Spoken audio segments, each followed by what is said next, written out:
Iya, jadi seperti yang kita ketahui bersama, ya, bahwa harta gono gini itu kan adalah harta yang ada selama perkawinan. Dan dalam perkawinan tersebut tidak ada yang namanya perjanjian pranikah. Karena kalau ada perjanjian pranikah, itu juga nggak ada harta gono gini.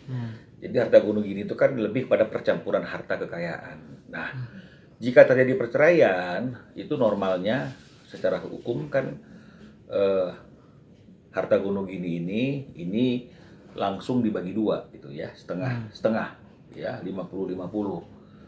Nah, lalu pertanyaannya kan adalah bagaimana kalau selama perkawinan itu bukan hanya harta yang ada, tapi juga ada kewajiban.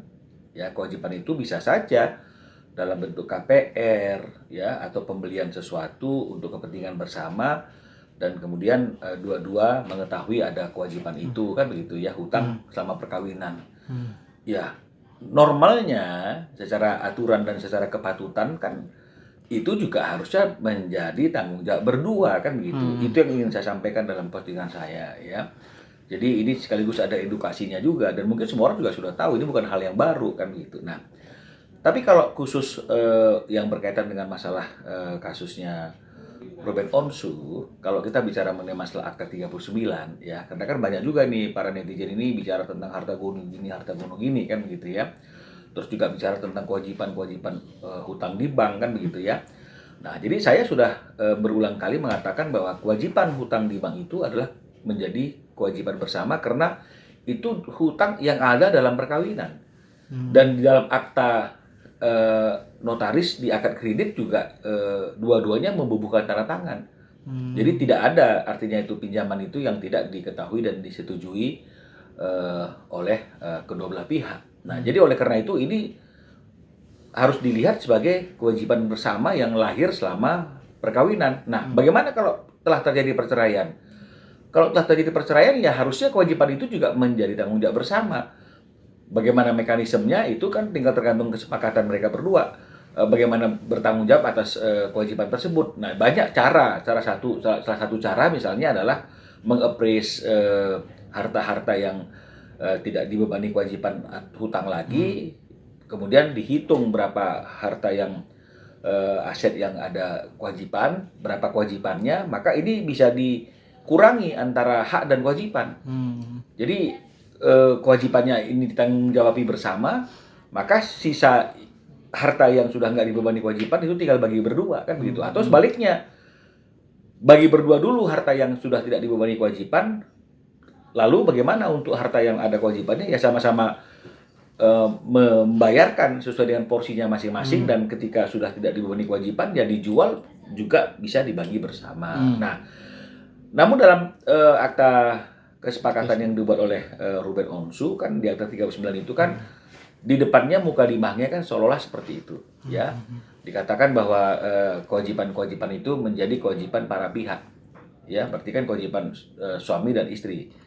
Ya.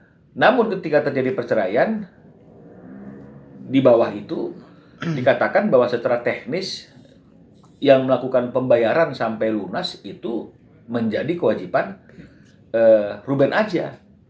Nah, jadi kan seolah-olah itu tetap hak dan kewajiban menjadi tanggung jawab bersama yang ada dalam perkawinan, tapi realisasinya itu menjadi tanggung jawab Ruben saja gitu loh ya. Ini kan sesuatu yang tidak fair sebenarnya. Nah, namun kembali lagi yang saya katakan bahwa itulah bukti bahwa Ruben itu dari dulu itu memang orangnya nggak suka ribet ya. Jadi dia iya aja lah, yang penting cepat selesai dan tidak menimbulkan permasalahan yang panjang.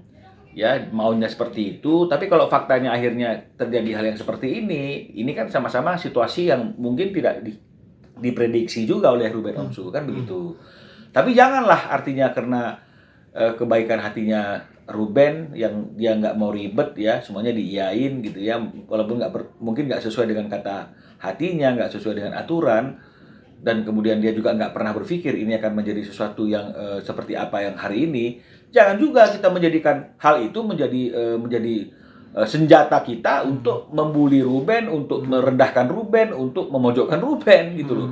Seharusnya orang yang paling tidak punya hati nurani adalah orang yang hanya memberikan kewajiban kepada pihak yang lainnya dan hanya ingin mengambil haknya.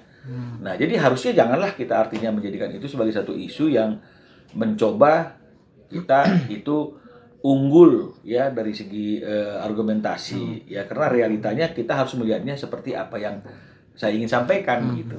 Sebenarnya udah pasti ada rasa kecewa karena kalau kita lihat lagi kepada Akta 39 itu ya, yang pembagiannya juga mungkin Ruben hanya iya saja. Di situ kan ada satu pasal yang mengatakan bahwa setelah perjanjian ini ditandatangani maka para pihak itu bisa menguasai sepenuhnya apa yang menjadi bagiannya, kan begitu ya. Namun kan realisasinya juga tidak gitu ya. Ketika Ruben misalnya meminta agar dokumen surat sertifikat atas aset yang menjadi bagiannya agar bisa dia kuasai sepenuhnya, bahkan juga mungkin ini akan dia gunakan untuk menyelesaikan kewajiban-kewajibannya dia, termasuk kewajiban yang hanya diberikan kepada dia atas hutang bersama tersebut, sehingga aset yang menjadi bagian dari pihak yang lain itu tidak dibebani kewajiban, kan tidak diberikan artinya. Ada penyanderaan, ada penahanan, kan begitu. Jadi ini yang membuat Ruben akhirnya memiliki lubang kewajiban yang besar yang memang harus dia tutupi.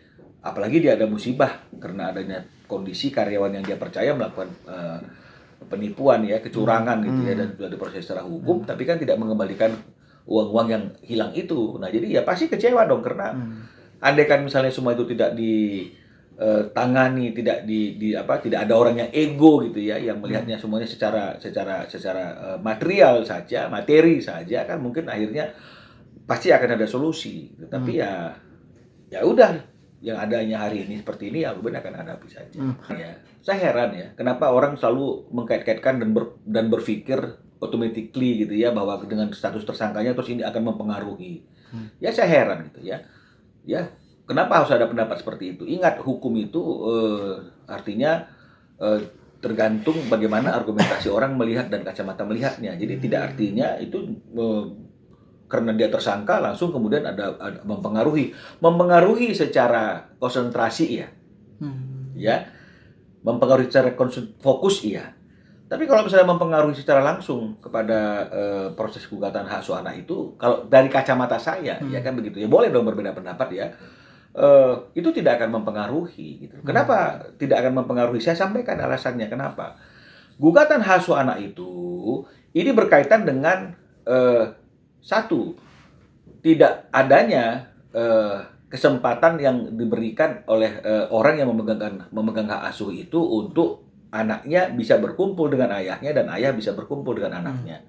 Ini bicara mengenai masalah hak ajasi, ya, hak yang paling mendasar, ya, karena nggak ada mantan ayah, nggak ada mantan anak, ya. Yang kedua, gugatan itu berkaitan dengan masalah Ruben merasa bahwa anaknya tidak berada dalam lingkungan yang aman. Karena kan harusnya anak itu kan dididik dalam lingkungan yang aman agar tumbuh kembang mental jiwanya itu kan bisa berjalan dengan baik. Tapi Ruben merasa tidak. Apa alasannya? Karena anak-anak ini berada dalam lingkungan yang suka menghina, suka menyerang kehormatan orang lain, apalagi kehormatan ayah kandung anak-anak ini gitu ya. Dengan kata-kata cong, dengan kata-kata njing gitu kan. Ketika ayahnya dipermalukan, apa nggak mungkin anaknya juga ikut dipermalukan? Gitu loh. Jadi bagaimana juga tumbuh kembang anaknya kalau misalnya kemudian setiap hari yang dia dengar adalah tentang ayahnya yang jelek-jelekin terus gitu loh.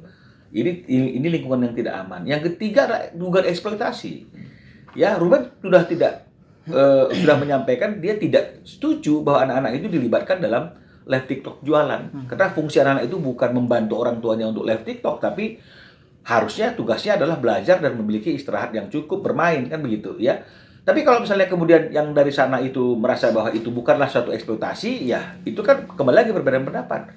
Dan kami maklum kenapa dia mengatakan itu bukan eksploitasi. Banyak sekali hal-hal yang bisa dijadikan landasan perbuatan-perbuatan yang cenderung kepada eksploitasi anak ya.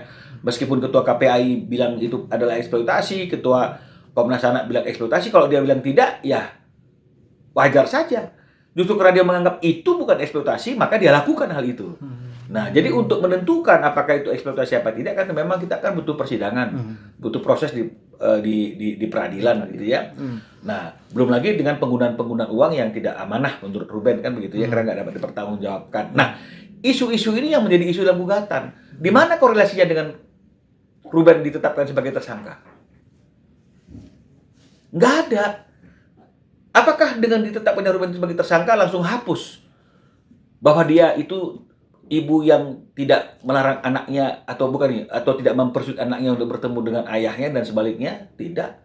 Apakah dengan tersangkanya Ruben terus kemudian menghapus bahwa dia diduga mengeksploitasi anak? Tidak menghapus, jadi tidak ada korelasinya gitu.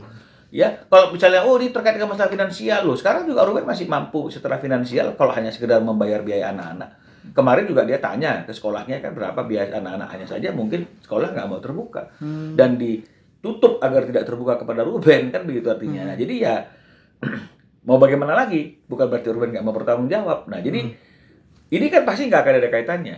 Karena nggak ada tuh orang ketika ingin diberikan hak asuh anak ditanya misalnya, bukti rekening, kemampuan finansial, baru kau dapat hak asuh anak. Nggak ada itu. Harusnya kalau memang ada aturan yang seperti itu, kemarin ketika diberikan hak asuh anak itu kepada ibunya, dicek dong rekeningnya dia, kan gitu artinya. Dia mampu apa tidak. Nah sekarang, walaupun misalnya nggak ada perkara yang seperti apa yang dialami oleh Ruben, harusnya kalau memang finansial itu adalah ukuran yang utama untuk seseorang mendapatkan hak asuh anak, coba dong dicek dia memiliki kemampuan finansial nggak, sumber pendapatan dan keuangannya dari mana, kan harus seperti itu. Tapi itu kan tidak sama sekali, hukum sendiri aja tidak mensyaratkan seseorang itu mendapatkan hak asuh anak atau dikecualikan alasannya adalah karena finansial. Ya, walaupun memang ada hubungan tapi tidak menjadi syarat, dan juga tidak ada juga kaitannya dengan masalah seseorang itu ditetapkan sebagai tersangka, kan masih disangkakan.